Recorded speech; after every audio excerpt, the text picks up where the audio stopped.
Bien, vamos a continuar entonces viendo ahora los tipos de bombas, motores, actuadores y accesorios hidráulicos. Bien, en la clase de hoy nos vamos a abocar a ver las bombas del tipo engranaje.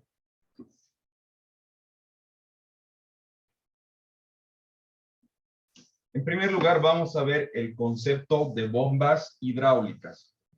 Las bombas son elementos mecánicos que generan caudal y presión en el fluido hidráulico. Esta generación es debido a que la bomba recibe energía mecánica y transfiere al fluido líquido, ¿ya? Lo que acabamos de ver. La toma de fuerza va a proporcionar energía mecánica hacia la bomba y la bomba la va a transferir hacia el fluido líquido, hablando propiamente de energía hidráulica. Dice, ya sea de un motor eléctrico o motores de combustión interna o de un sistema de transmisión mediante piñón, engranaje o correa. Yo a esta bomba, tal como han podido observar ustedes, no necesito accionarla necesariamente por un motor a combustión interna o de una transmisión. Yo puedo acoplarlo también hacia una caja reductora de engranajes, hacia un motor eléctrico o cualquier otro dispositivo que me produzca energía mecánica, ¿ya? Y aquí en esta última parte él dice lo propio, que puede ser una transmisión mediante piñón, engranajes o correas. Las bombas son consideradas el corazón de todo sistema hidráulico. Con la energía de presión generada se mueve el haste de los actuadores lineales y el eje de los actuadores de rotación continua y de giro limitado, proporcionándonos trabajo mecánico, que es nuestro objetivo.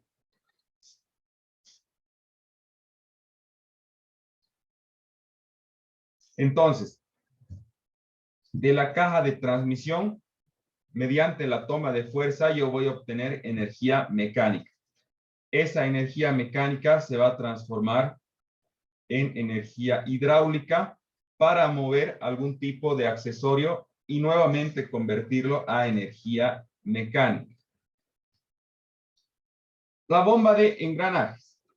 Las bombas de engranaje son compactas, relativamente económicas y tienen pocas piezas móviles, lo que les confiere tener un buen rendimiento. Están compuestas por un eje conductor y un eje conducido. Ambos están engranados entre sí y soportados por un bloque con asientos de rodamiento. El eje del engranaje conductor puede ser cilíndrico o cónico, dependiendo de su momento de torsión a transmitir. Dependiendo cuánto torque vaya a recibir este eje, va a ser cónico o cilíndrico. Si va a ser cilíndrico, va a aguantar menos torque, y si va a ser cónico, va a aguantar un torque superior. Este eje se acopla a un motor eléctrico en el caso de una instalación industrial. Bien, como les decía, en las industrias, en las fábricas, yo voy a accionar una bomba hidráulica, pero a través de un motor eléctrico. Sin embargo, en el caso nuestro, por ejemplo, del área automotriz, yo voy a accionarlo mediante la toma de fuerza. Este último punto es muy importante. Los caudales de las bombas están en función de la velocidad de giro, siendo los mayores rendimientos a velocidades de giro de 1500 a 2500 RPM.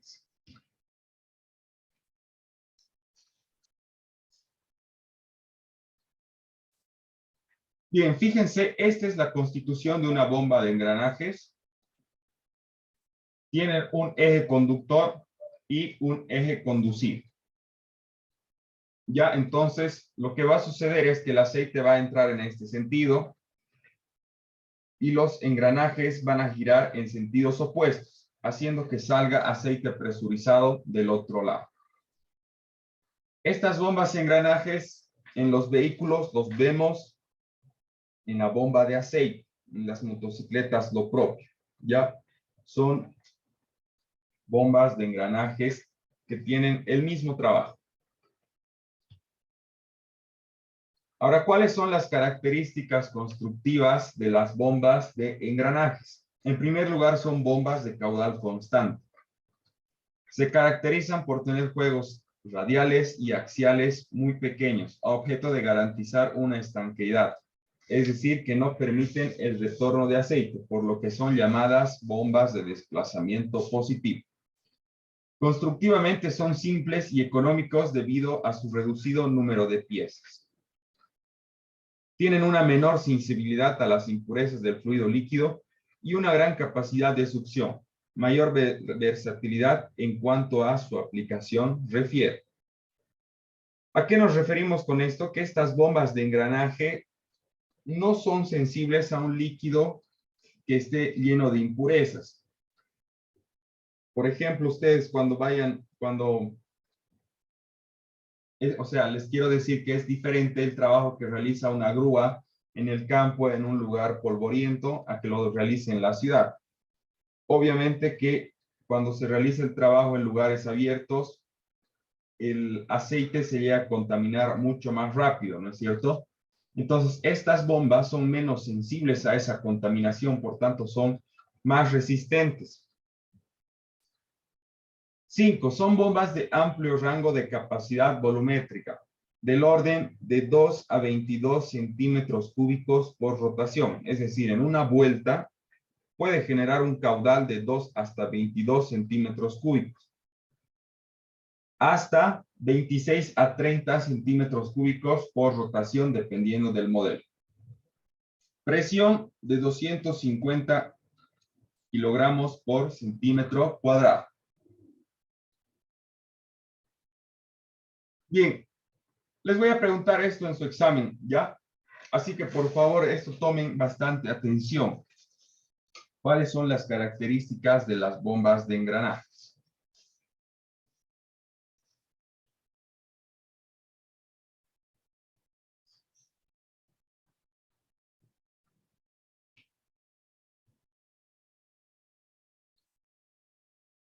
Las bombas que acabamos de ver son bombas de engranajes externos. Ahora vamos a ver las bombas de engranajes internos excéntricos. Estas bombas nos proporcionan presiones más elevadas que las de dientes externos, pero son más complicadas. Constan de un engranaje de dientes internos con la que engrana otro engranaje de dientes externos de menor número de dientes. El ajuste de este tipo de bombas es más perfecto por estar simultáneamente en contacto con varios grupos de dientes. Sin embargo, resulta un poco más voluminoso. Nos proporciona presiones del orden de 300 kilogramos por centímetro cuadrado, que es casi 300 bares, y caudales del orden de 3 centímetros cúbicos por rotación hasta 250 centímetros cúbicos por rotación.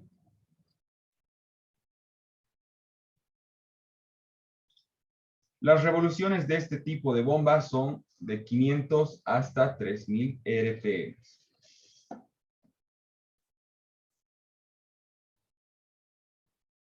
Bien, esta es la bomba de engranajes internos excéntricos, ¿ya?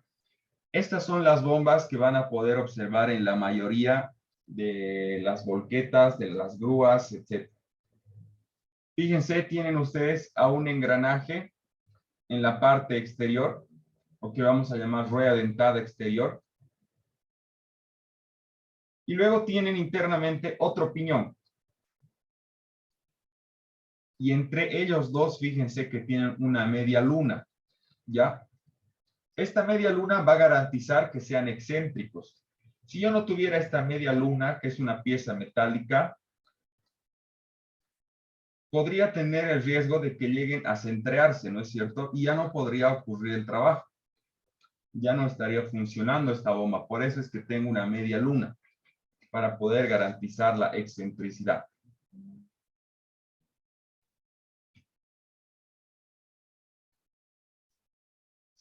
Bien, al margen de los dos engranajes, en el diseño podemos observar que entre ellos existe una lengüeta de regulación o media luna que les decía, situada entre los orificios de entrada y salida, donde la holgura entre los dientes de los engranajes interno y externo es el máximo. Ya, esta es la lengüeta de la que estamos hablando.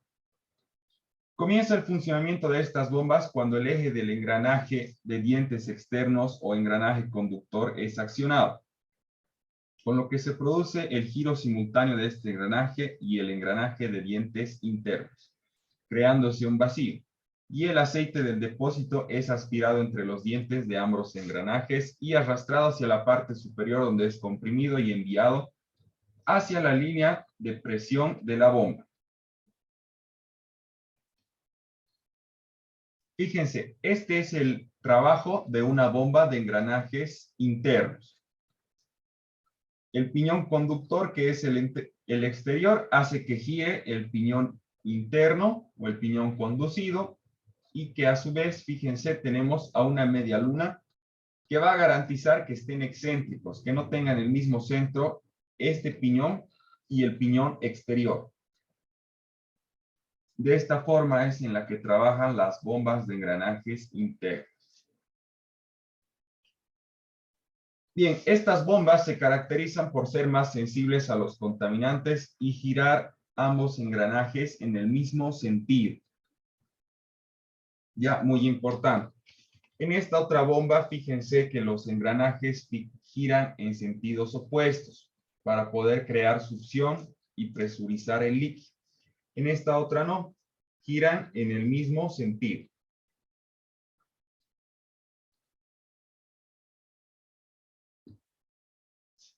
Bien, les decía que su aplicación está en volquetas, en grúas y en la mayoría de los vehículos que no solamente son de transporte, sino también cumplen otra función.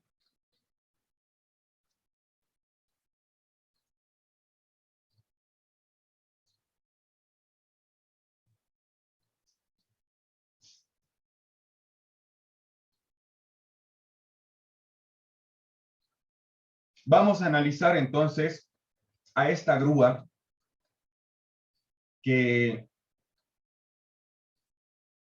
es para montarla en un camión grúa. Ya este tipo de grúas las vamos a llamar camión grúa. Estos señores que tenemos acá se llaman actuadores lineales, ¿ya? Fíjense, en este caso tenemos un actuador lineal,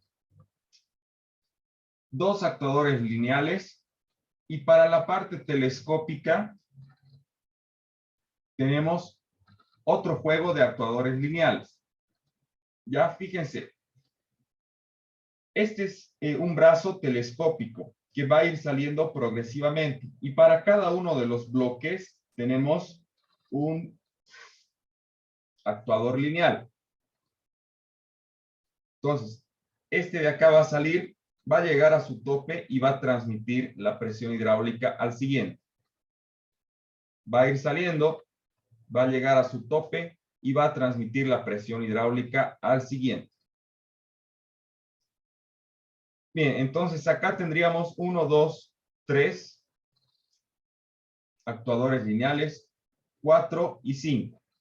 Estos tres funcionan con un mismo comando, este con otro comando y con otro comando. 1, 2, 3 comandos. Adicionalmente, yo tendría un motor de giro limitado.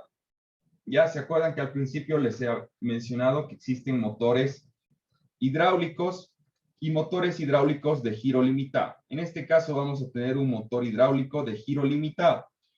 ¿Por qué? Porque esta grúa o este camión grúa no va a poder dar el giro 360 grados. Tendrá un rango hacia la izquierda y tendrá un rango hacia la derecha. Entonces, es de esta manera en cómo trabajan estas grúas. Para cada uno de los actuadores lineales, que son estos que ya les he mostrado, yo debería tener una palanca, tanto para que puedan extenderse o para que puedan retraerse. Ya entonces decíamos, una palanca para la rotación, para el motor de giro limitado, 2, 3, 4 palancas. Adicionalmente, yo tendría otras dos palancas. Y estas dos palancas serían en este caso para poder extender estos estabilizadores que tengo acá. Los dos de adelante serían 5 palancas y los dos de atrás serían 6 palancas.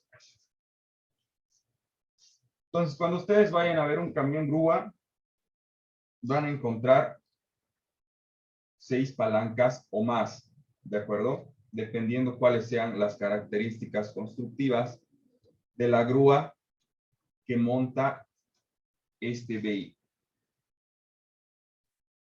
¿Alguna duda?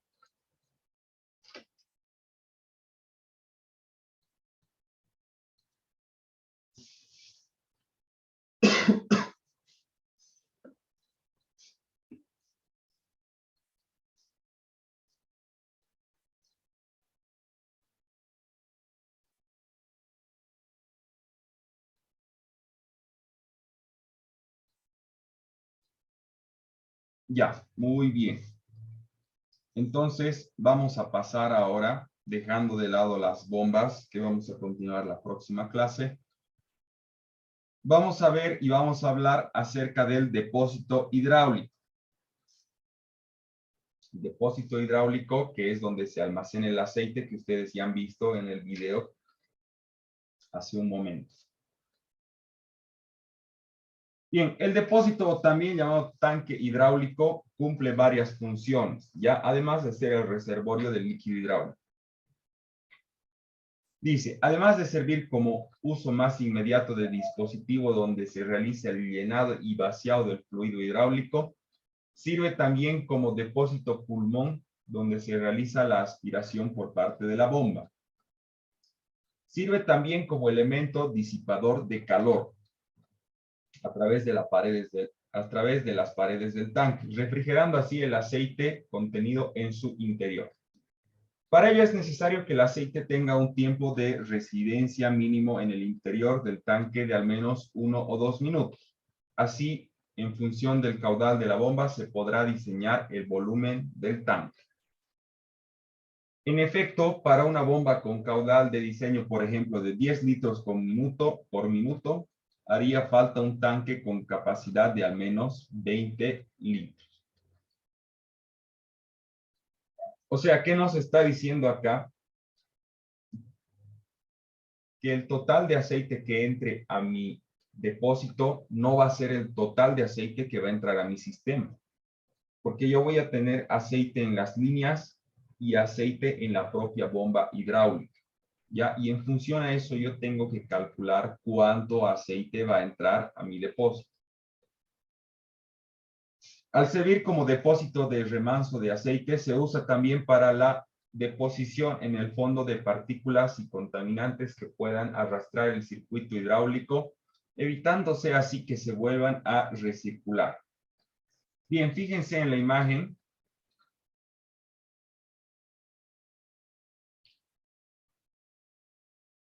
Este es el tanque, este es el depósito, y en la parte de abajo yo tengo un drenaje. Al momento de yo hacer mantenimiento, voy a ir retirando todas esas partículas y contaminantes. ¿Ya? Entonces, esa también es la función del depósito hidráulico. Además, para aumentar el tiempo de residencia del aceite en el tanque, se colocan en el interior unos deflectores que sirven para dirigir la circulación del aceite por el interior del tanque.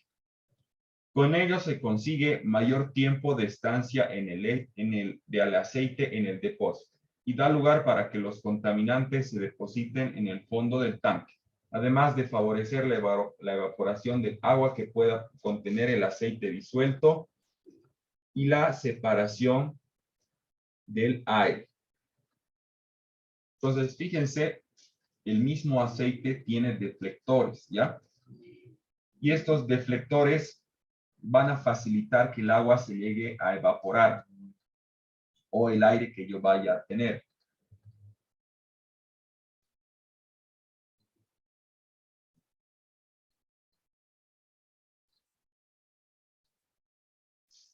Para un circuito hidráulico se pueden fabricar dos tipos de tanques, presurizados y ventilados. Los presurizados están sellados, evitándose así que penetre la suciedad y la humedad en su interior.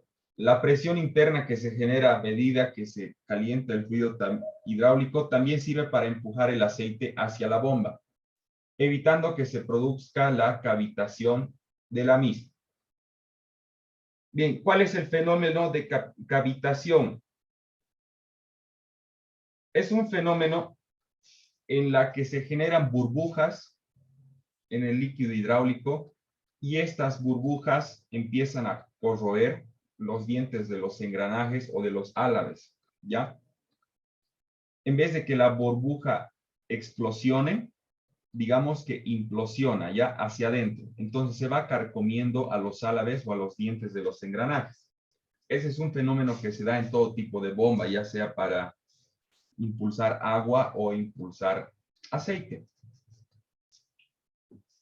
No obstante, como medida de seguridad se debe instalar una válvula hidráulica de alivio que se utiliza para evitar que se pueda alcanzar un exceso de presión a medida que el aceite se calienta y que pudiera exceder la seguridad del tanque. Por otro lado, los tanques ventilados al estar abiertos a la atmósfera permite que haya compensación de presión cuando se producen cambios en los niveles o en la temperatura de aceite y no necesitan válvula de alivio.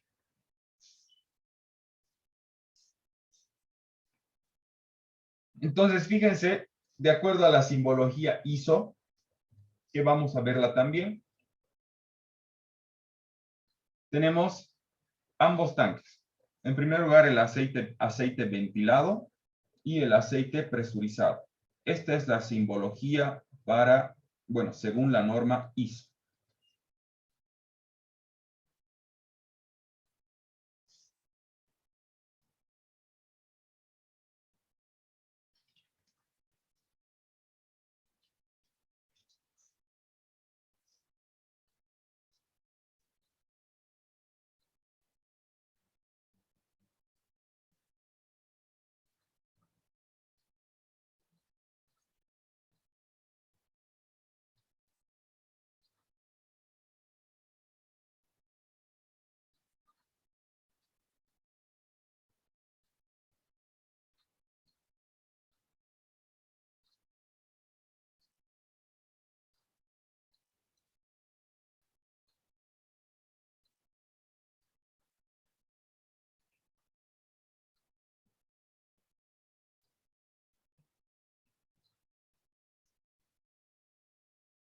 Bien, ¿hasta acá alguna duda?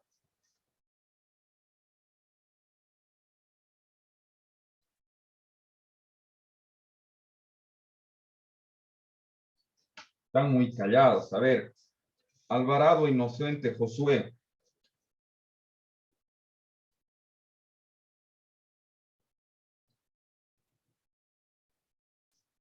Bueno, se ha retirado. Cruz y Ucra.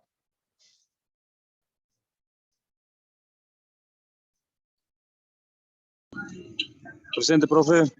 Cruz, el vehículo, ¿dónde tenemos bombas hidráulicas? En los vehículos de transporte pesado, profe. No, no, en los de liviano. Sería en la dirección. ¿Alguna vez has desarmado la bomba de dirección? No, profe, pero sí he podido ver. ¿Es de engranajes o de qué característica tiene? A lo que vi tiene una conexión electrónica y al ver si realmente tienen una conexión a través de engranajes para que sea más sencillo la dirección. Ya, muy bien, gracias, Juan. O Jorge. Está bien, Jorge, gracias. Bien, en el vehículo, concretamente hablando del sistema de dirección, tenemos una bomba de engranajes excéntricos internos.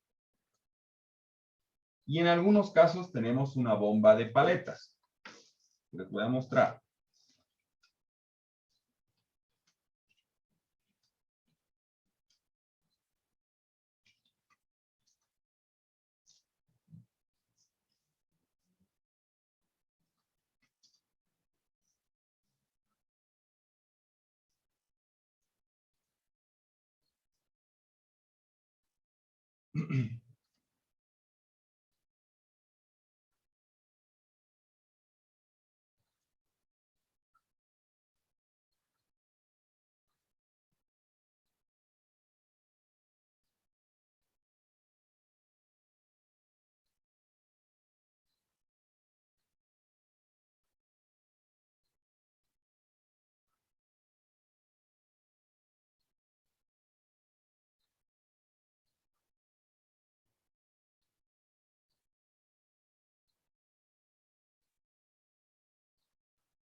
Bien, esta que tenemos acá, que están ustedes observando en imagen, es una bomba de dirección de paletas.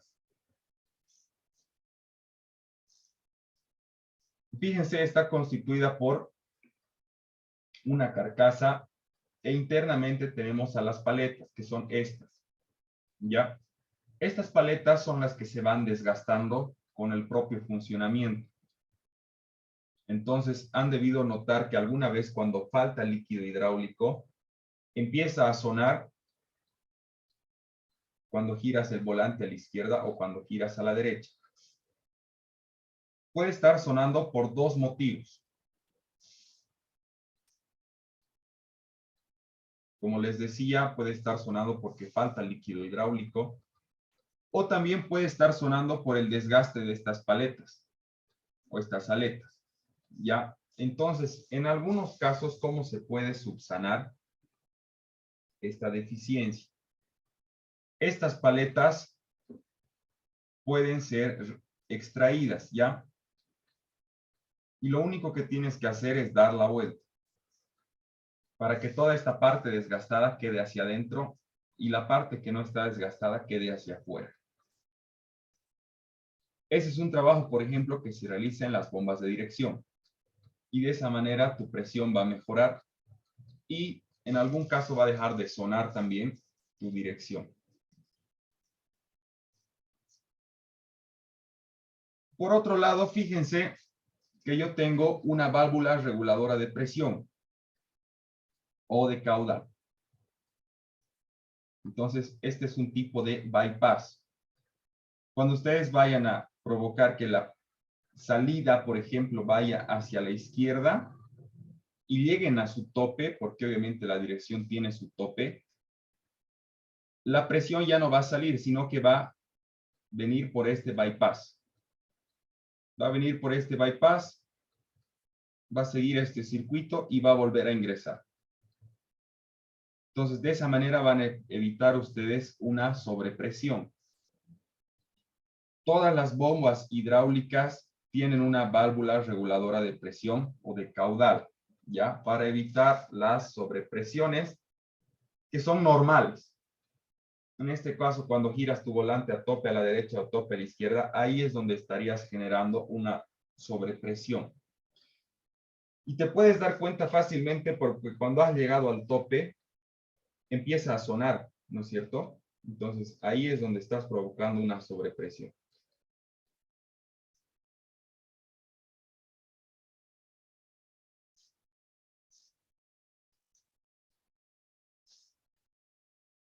Bien, para terminar,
esta que ven en imagen, por ejemplo, habíamos dicho que es una bomba de engranajes externos, los cuales giran en sentido opuesto. Ya, esta es una bomba de aceite de motor de un camión pesado. ¿ya? Ahora existen también otros tipos de bombas de aceite, dentro de las cuales podríamos hablar, además de esta que es de engranajes externos, la que hemos dicho que es de engranajes internos excéntricos, ¿ya? Y en algún caso, podríamos hablar también de las bombas de paletes. Entonces van a ir viendo a lo largo de su desarrollo profesional que hay diferentes tipos de bombas de aceite. La calidad de la lubricación, hablando propiamente del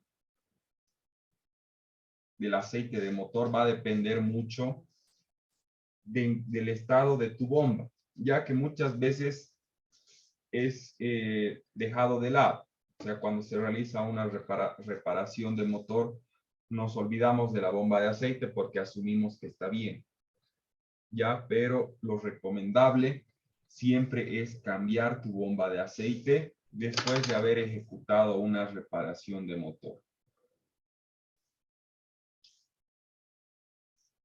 Bien, muchachos, han estado muy callados la clase de hoy. Espero que no haya alguna duda. Les recuerdo que tienen todavía, los que no han subido, tiempo hasta las 10:30 para poder subir el resto de sus prácticas. No les voy a calificar sobre la misma nota. Las personas que ya me han enviado y no les he podido atender, no se preocupen. Ya lo tengo registrado en mi WhatsApp y ya lo he anotado. Entonces les voy a subir su nota ya a la plataforma. Bien, si no hay dudas, entonces, muchachos, nos vemos el próximo martes. En división de grupos, por favor. Aula 403. Profe, las notas del examen, ¿no va a decir? Recién voy a calificar.